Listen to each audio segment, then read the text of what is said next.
বিছানায় বসে ভুলেও খাবার খাবেন না, খেলে তিনটি বিপদ আপনার সংসারে চলে আসবে। এটা আমরা অনেকেই জানি না। বিছানায় যেখানে আমরা ঘুমাই, যেখানে স্বামী স্ত্রী একসাথে থাকে, একসাথে মিলন করে, এই জায়গাগুলোতে আপনি কখনো খাবার খাবেন না, তাহলে আপনি বিপদে পড়ে যাবেন। কেননা শয়তানের বদনজর লেগে যায়। বিছানায় যেখানে আমরা রেস্ট করি, যেখানে আমরা শুয়ে থাকি, স্বামী স্ত্রী একসাথে ঘুমায়, একসাথে একেবারে বিশেষ সময় পার করে, এই সময়টা কিন্তু জিন জাতি কিন্তু আমাদের সব জায়গায় থাকে। এই বিছানায় যখন আপনি খাবার খাবেন, তখন জিনদের বদনজর আপনার লেগে যেতে পারে।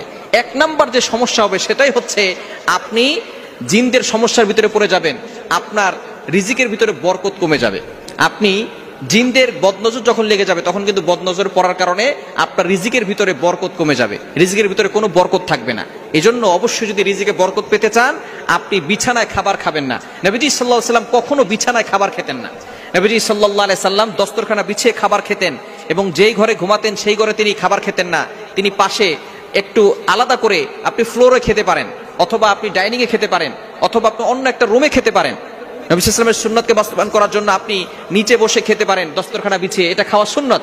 তবে আপনি যেখানে ঘুমান সেখানে আপনি খাবেন না, এটা কিন্তু নবী সাল্লাল্লাহু আলাইহি ওয়াসাল্লামের সুন্নাত নয়, এটা সুন্নাতের বিপরীত কাজ। এজন্য এক নাম্বার হচ্ছে আপনার রিজিক কমে যেতে পারে, জিনদের বদনজর লেগে যেতে পারে।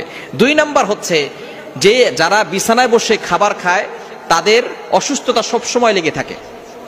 অসুস্থতা কখনো যায় না, জিনের বদনজর লেগে থাকে। একবার স্ত্রী অসুস্থ হয়, একবার স্বামী অসুস্থ হয়, একবার সন্তান অসুস্থ হয়, একের পর এক অসুস্থতা লেগেই থাকে, তারা কখনো সুস্থ হয় না। সুতরাং এটা নজর লাগার কারণে তারা অসুস্থ হয়ে যায়। এই অসুস্থতা কিন্তু সাধারণত দেখা যাচ্ছে যে আপনার চিকিৎসার মাধ্যমে সারে না। অনেকে দেখবেন মারাত্মক ধরনের অসুস্থ, বিছানা থেকে উঠতে পারতেছে না, অনেক টেস্ট করাচ্ছে, কিন্তু কোনো ধরনের কোনো টেস্টে পরীক্ষা পাচ্ছে না, ডাক্তার কোনো রোগই ধরতে পারতেছে না, কোনো রোগই নাই। এগুলো হচ্ছে বদনজরের সমস্যা, জিনের সমস্যার কারণে কোনো রোগ ধরা পড়ে না, কিন্তু আপনি অসুস্থ, আপনি লড়তে পারতেছেন না, উঠতে পারতেছেন না, উঠলে বসতে পারতেছেন না।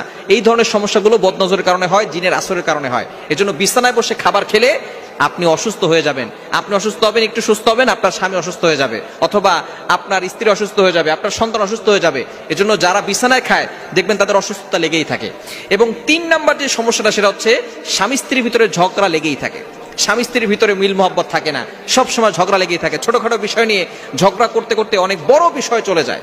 এজন্য এই জিনের বদনজর থেকে বাঁচতে আপনি বিছানায় খাবার খাবেন না। যেখানে ঘুমান সেখানে খাবার খাওয়া রাসূলুল্লাহ সাল্লাল্লাহু আলাইহি ওয়াসাল্লামের সুন্নাত নয়। এখান থেকে আমাদেরকে দূরে সরে আসতে হবে, এবং অবশ্যই সুন্নাহ মেনে তারপরে জীবনটাকে পরিচালনা করবেন। দেখবেন আল্লাহ পাক রব্বুল আলামিন সব সময় বরকত দান করবে। যখনই খাবার খাবেন বিসমিল্লাহ বলে খাবেন, তখন কোনো শয়তান আর অংশগ্রহণ করতে পারবে না। অনেকেই আমরা খাবার খাওয়ার সময় বিসমিল্লাহ বলি না। বিসমিল্লাহি ওয়া আলা বারাকাতিল্লাহ বলবেন। যদি আপনি খাবার শুরুতে বিসমিল্লাহ বলতে ভুলে যান, খাবারের মাঝখানে বলবেন